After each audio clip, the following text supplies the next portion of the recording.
Halo, selamat pagi pemirsa. Pasar modal Indonesia tengah euforia di mana investor asing borong saham hampir 3,5 triliun rupiah dalam sehari dan membawa indeks harga saham gabungan melesat 2% ke level 6.400.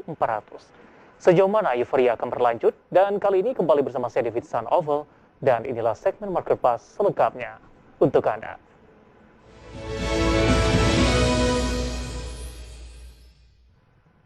Pemirsa, pasar optimistis plafon utang Amerika Serikat disepakati, bursa Wall Street mengalami kenaikan yang cukup signifikan.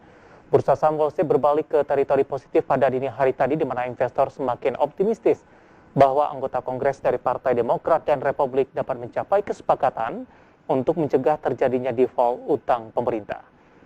Pemimpin minoritas Senat Mitch McConnell mengatakan pada pertemuan tertutup Partai Republik bahwa akan menawarkan perpanjangan plafon utang jangka pendek.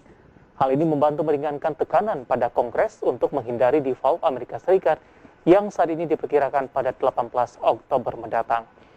Atas optimisme tersebut, investor berbalik memburu saham teknologi, di mana Microsoft melesat di 1,5%, Amazon naik hampir 1,3%, dan Nvidia melonjak di 1,2%.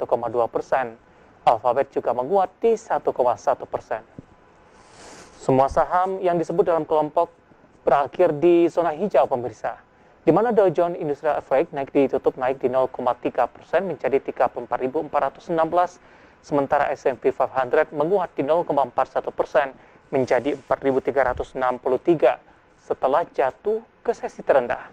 Sedangkan Nasdaq Composite Index yang berfokus pada sektor teknologi naik di 0,47% menjadi 14.501 setelah merosot sebanyak 1,2%. Di mana data non-farm payroll yang lebih komprehensif akan dirilis pada Jumat ini diperkirakan memperkuat kasus perlambatan pembelian aset The Fed.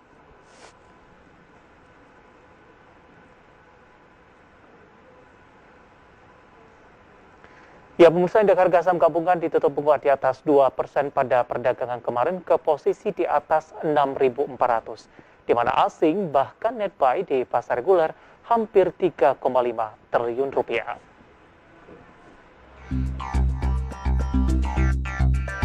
Saham sektor perbankan kapitalisasi besar masih menjadi buruan investor asing pada perdagangan Kamis kemarin ketika indeks akhirnya tembus 6.400. Saham-saham tersebut diantaranya BRI yang naik hampir 5% dan BCA 3,38%. Investor asing membukukan pembelian bersih sebesar 3,42 triliun di pasar reguler. Bahkan sejumlah analis memproyeksi IHSG ke 6.600 hingga akhir tahun ini. Berbagai sumber, IDX Channel.